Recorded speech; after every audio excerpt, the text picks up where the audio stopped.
What's up, everybody? Welcome to the channel.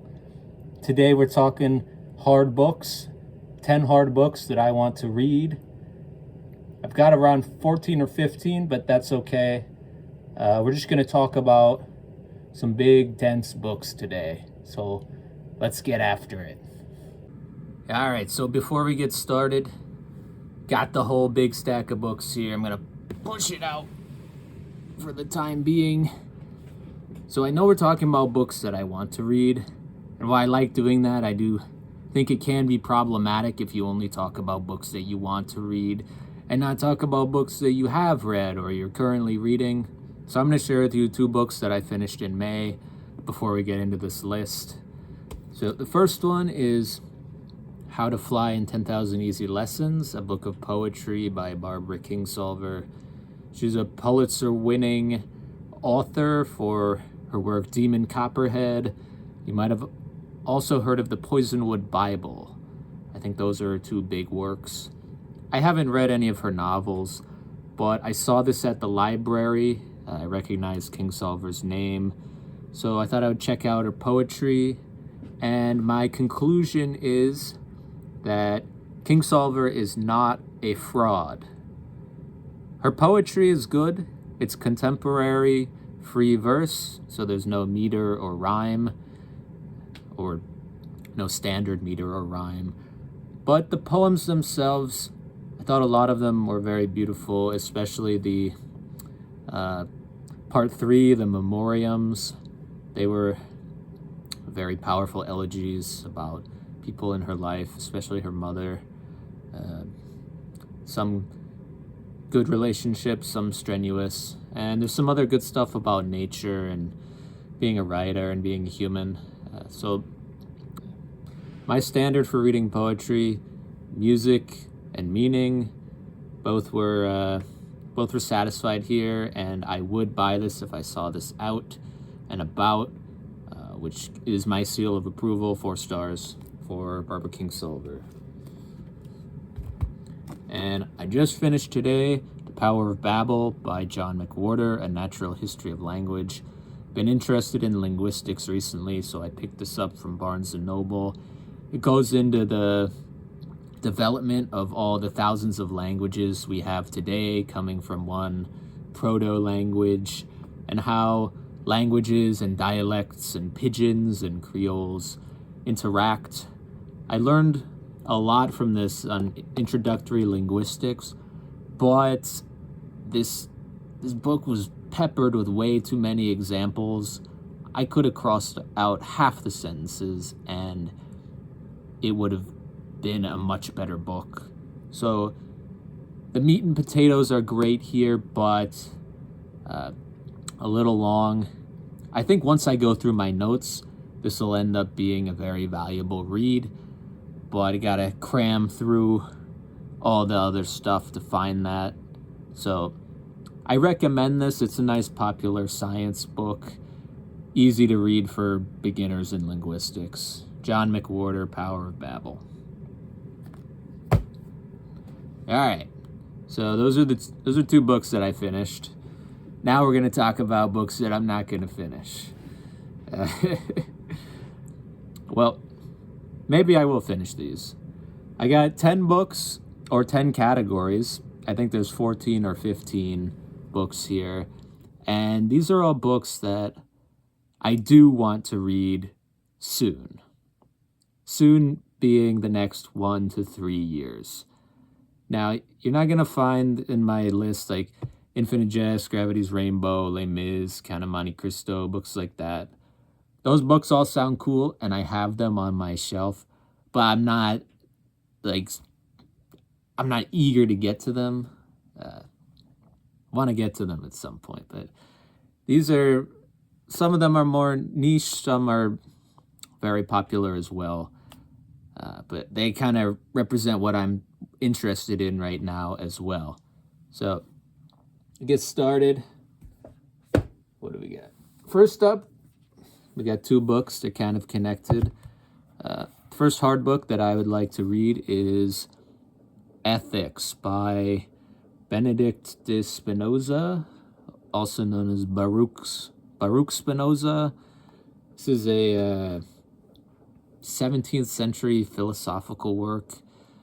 I read the first page a few months ago, and it was a brain blaster. The formatting of this book is like propositional, or it's set up into, I don't know if you can see that. It's set up into different categories and subcategories. It's not actually written like a normal text.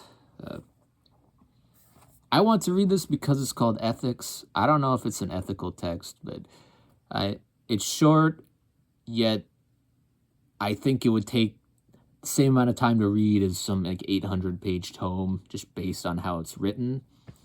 So going along with that, my other number one choice is Logic, A Complete Introduction. In order to get into modern philosophers, I feel like a solid foundation in logic is very applicable. You can't really do anything without logic. So I got this book last year. I read the first like 50 pages. It was really good, but I was reading some other tome at the time, so I had to stop. But I want to get a solid baseline in logic before continuing in philosophy to Ethics by Spinoza. So that's book one.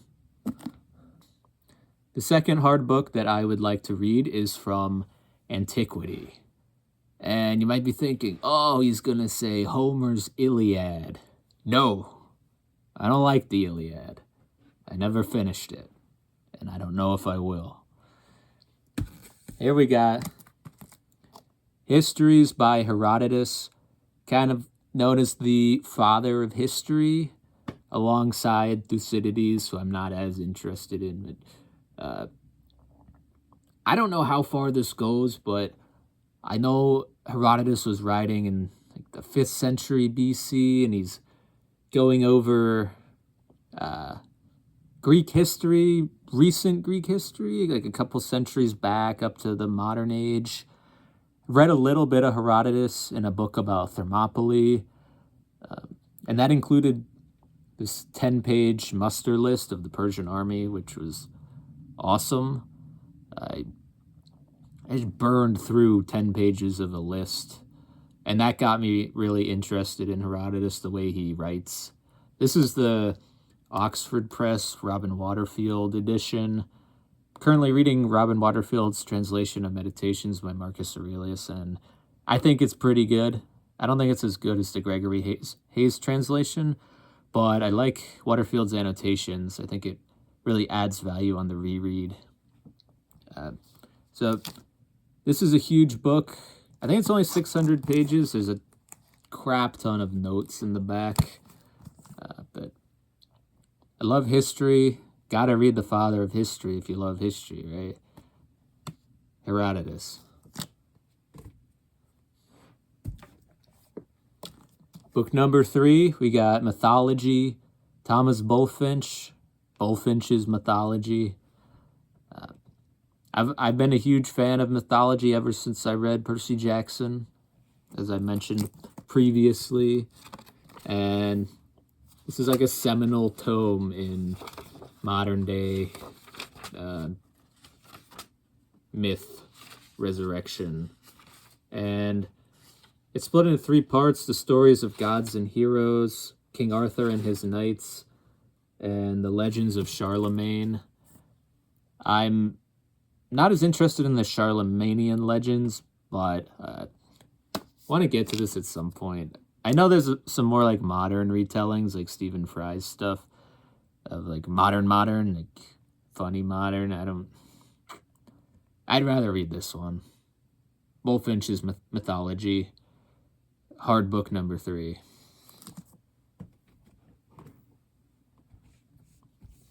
All right. Hard book number 4. Jorge Luis Borges, Collected Fictions. Love Latin American writing. Gabriel Garcia Marquez and Carlos Fuentes are 2 of my favorite authors. And I've heard they're very similar to Borges. These guys all have the kind of writing style that I would love to create one day. So gotta read Borges, especially Ficciones. But also, I've been perusing through the chapters. It looks like a lot of interestingly titled stories. So this is very high on my list. The only thing is that it's long. I mean, all these books are long, so we'll get to it. Borges, fictions. All right.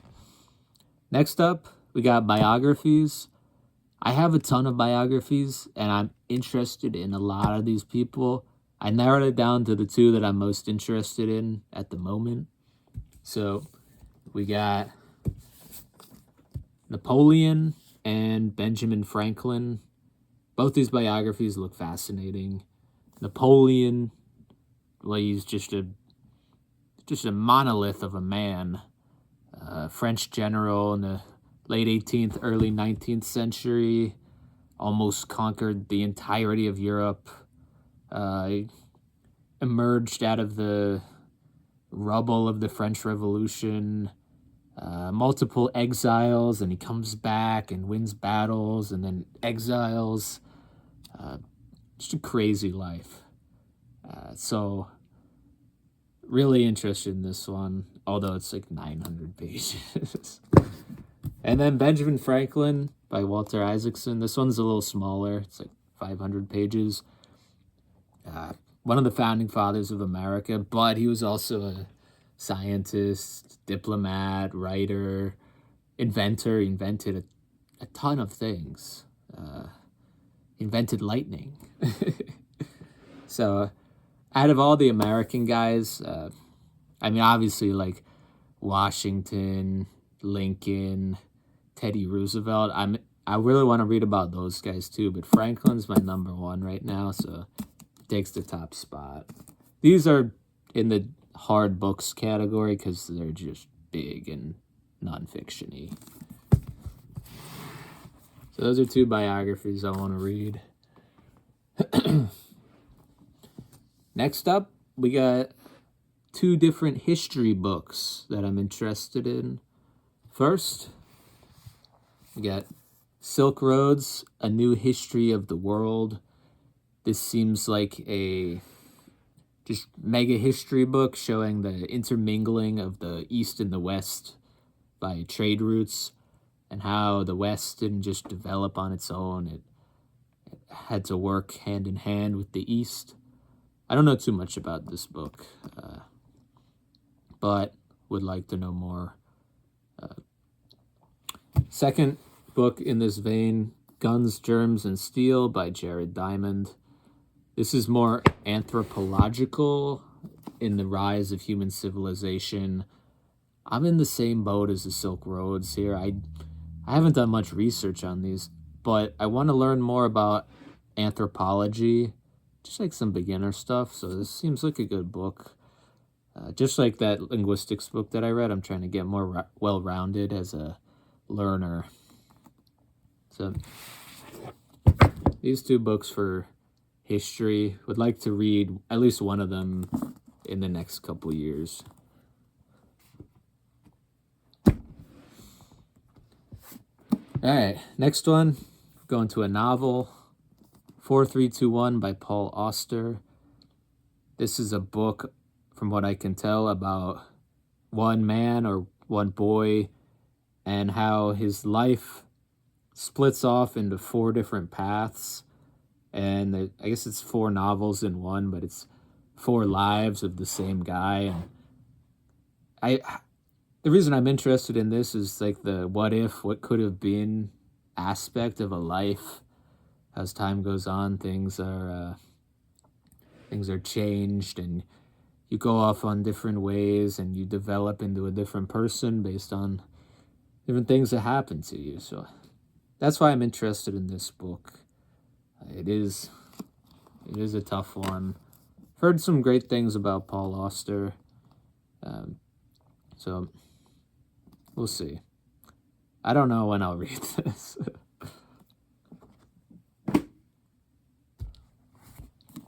All right, number 8, Hard book number 8.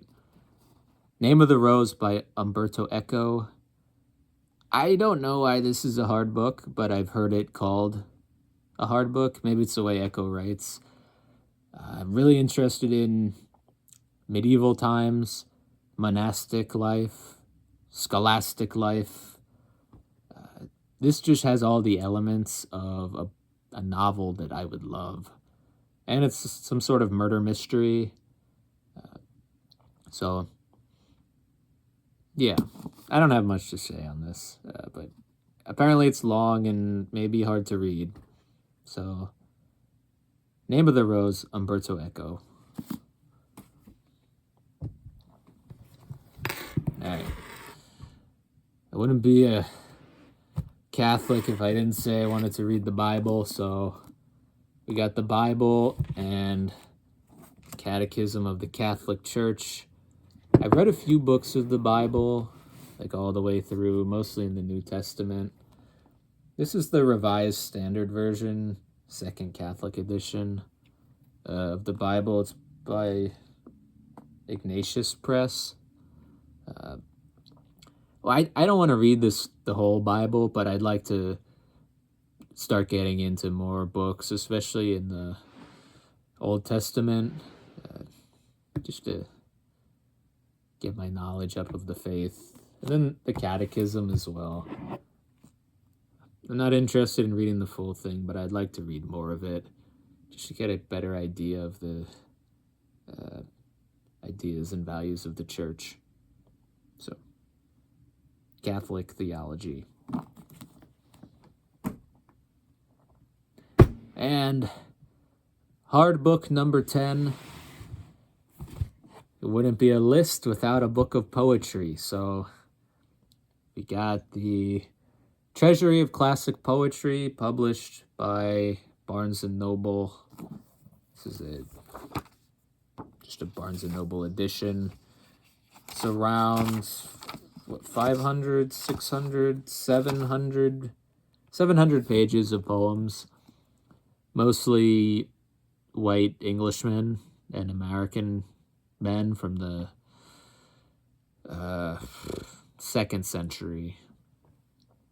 A lot of Shakespeare era, and then Whitman, Thoreau, Poe.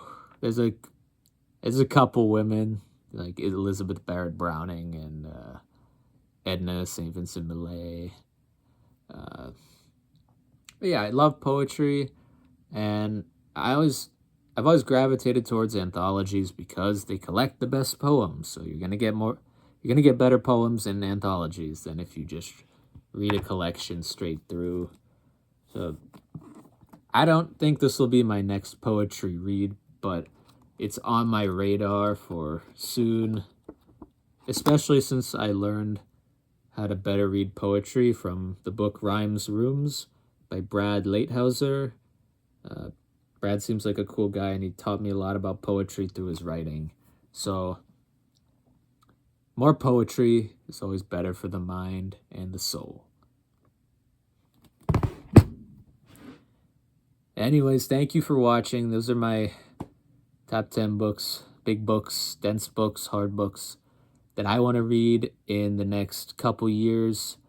Let me know if you have similar interests or you have comments on any of these books, especially those history ones. Just let me know a little more about them so I could know like where to slot them into my reading schedules. Yep. Peace. Have a good day. Have a good week. Talk to you later.